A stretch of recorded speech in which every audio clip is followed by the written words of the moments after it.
দেখি মোবাইলটা। এটা কার ছবি? আমাকে তো আমি নিজেই চিনতে পারছি না। এই ফোনে ছবি তোলা হয়? স্মার্টফোন লাগবে। ও কোথায় পাবো? আমরা গরিব মানুষ। তুমি পড়াশোনা করেছো? হ্যাঁ, পড়াশোনা করেছি 3 পর্যন্ত। তুমি কি কাজ করো? আমি ওই লোকের মাঠে মুনিশ যাই আর মাঝে মাঝে নদীতে মাছ ধরি। তুমি আমাদের সঙ্গে কাজ করবে? না, আমি তোমাদের মতো মাকে কষ্ট দিতে পারবো না। আরে তোমাকে অভিনয় করার কথা বলছি না, আমাদের এখানে স্পট বয়ের কাজ করার কথা বলছি। যেমন লাইট ধরবে আর টুকটাক কিছু দরকার হলে এনে দেবে। এইসব কাজ হলে আমি করবো। ঠিক আছে, তোমার ফোন নাম্বারটা দিয়ে যাও, আমি ডিরেক্টরের সাথে কথা বলে তোমাকে পরে ফোন করে জানিয়ে দেবো। তাহলে লেখো, প্রথমে 9, তারপরে 7, তারপরে 2।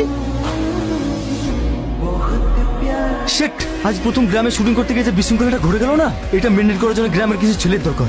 বলছিলাম স্যার, আজ সকালে আমাদেরকে যে ছেলেটা ডিস্টার্ব করলো না, ওই ছেলেটাকে কাজে নিলে হয় না? না না, ওসব গিয়ে